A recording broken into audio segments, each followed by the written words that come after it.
Joshua 9.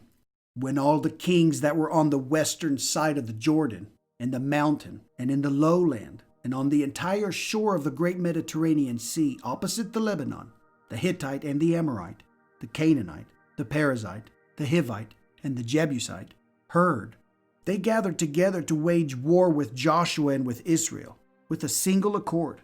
The inhabitants of Gibeon heard what Joshua had done to Jericho and to Ai. They also acted, but with guile. They went and disguised themselves as ambassadors.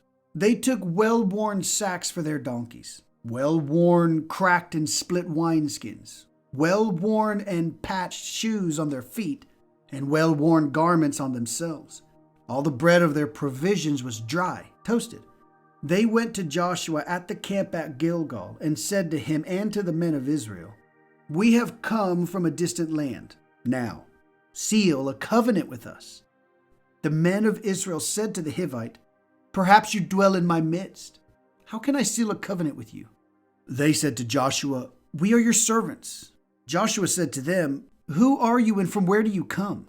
They said to him, "Your servants have come from a very distant land for the sake of Hashem, your God.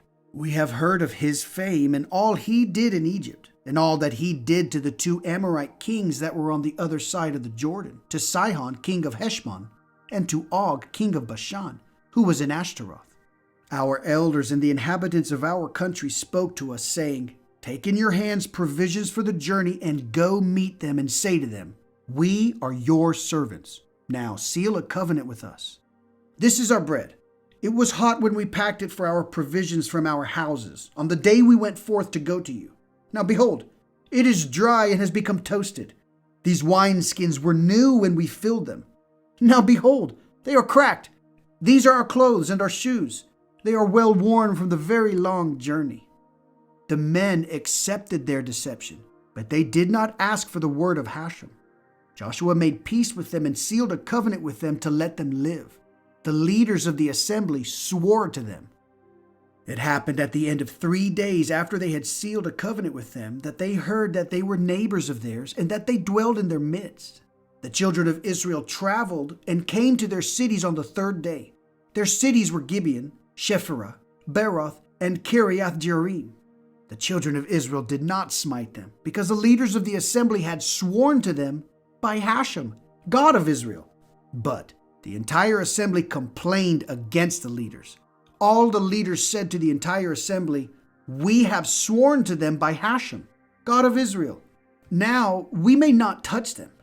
This we will do to them. Let them live. There will be no wrath upon us because of the oath that we have sworn to them." So the leaders said to them, "Let them live." They became wood choppers and water drawers for the entire assembly, as the leaders had told them. Then Joshua summoned the Gibeonites and spoke to them, saying, "Why have you deceived us, saying, 'We are very distant from you,' when you dwell in our midst?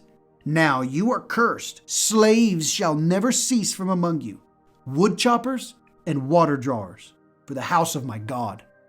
They answered Joshua and said, "Because it was told to your servants that Hashem, your God, had commanded Moses his servant to give you the entire land and to exterminate all the inhabitants of the land from before you. We were most fearful for our lives because of you. So we did this thing. And now we are in your hand. Whatever seems good and right in your eyes to do with us, do." He did this to them. He rescued them from the hand of the children of Israel, and they did not kill them. That day Joshua made them wood choppers and water drawers for the assembly and for the altar of Hashem until this day, in the place that he would choose. Joshua 10.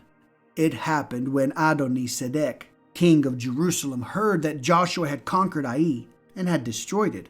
As he had done to Jericho and its king, so had he done to Ai and its king, and that the inhabitants of Gibeon had made peace with Israel and were in their midst.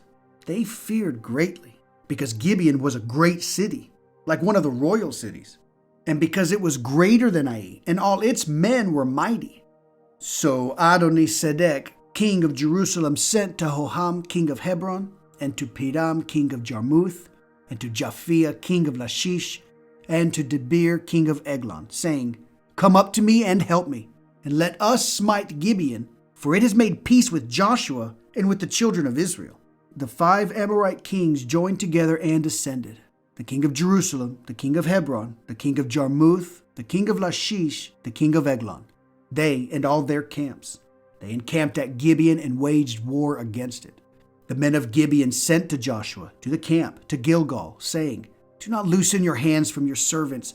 Come up to us quickly and save us or help us, for all the Amorite kings who dwell in the mountains have gathered against us." Joshua ascended from Gilgal, he and all the people of war with him, and all the mighty warriors.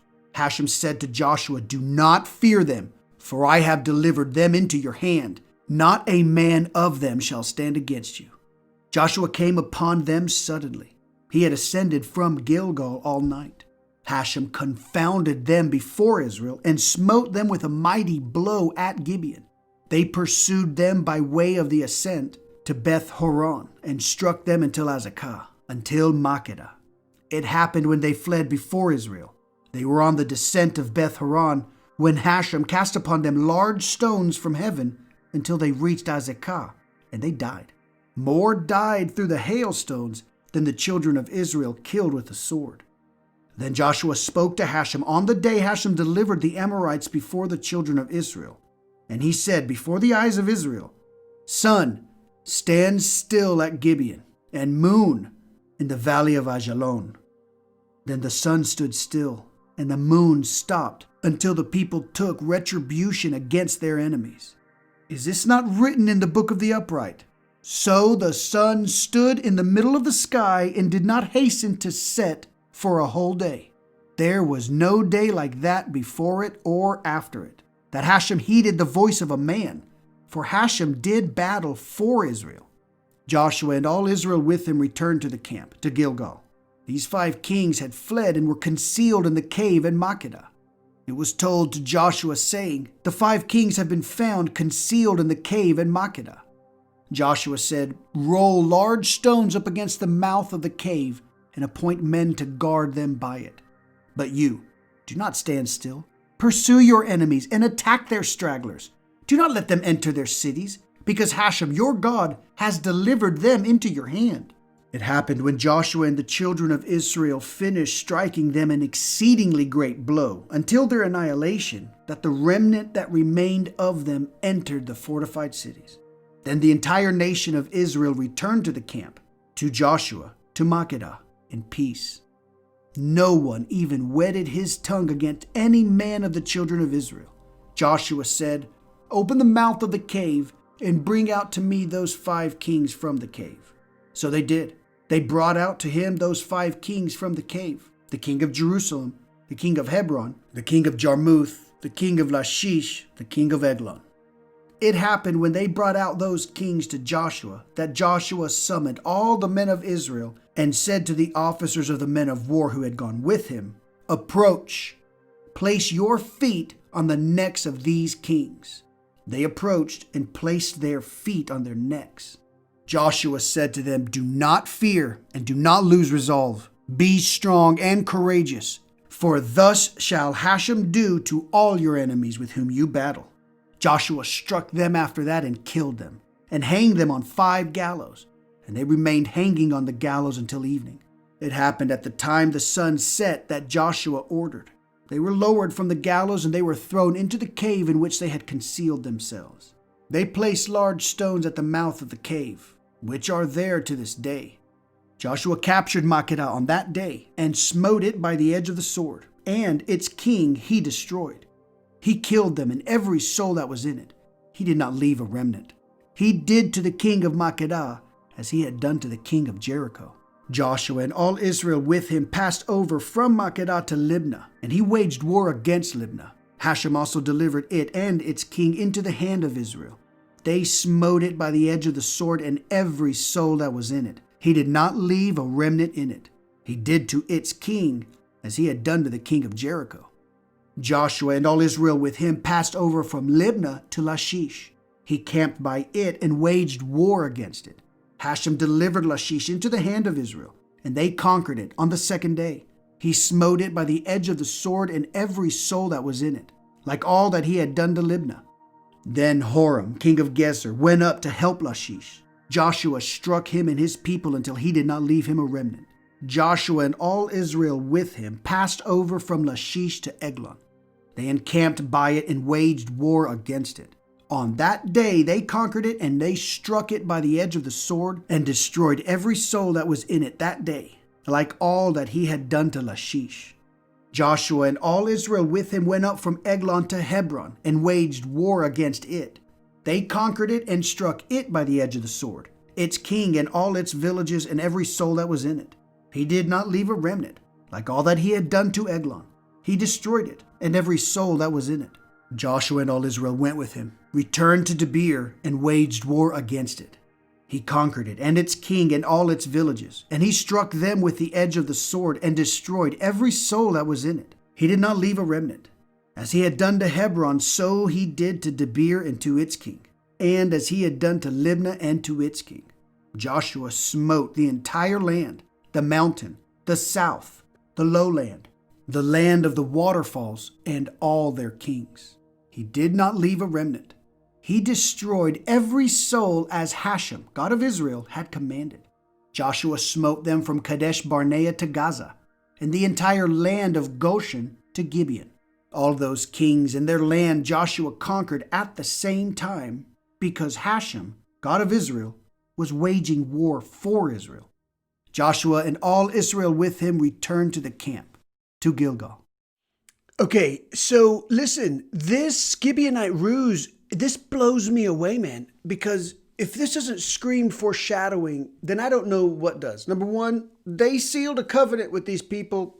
God said, don't do this. The ruse was well orchestrated. It's almost sort of like, you know what, if you're going to go through this kind of effort to keep yourself from being annihilated, you got it. When these kings decide that they're going to destroy the Gibeonites because they flipped, the Israelites, they sort of kind of have to follow up and give to them protection because that's what their peace accord gives for them.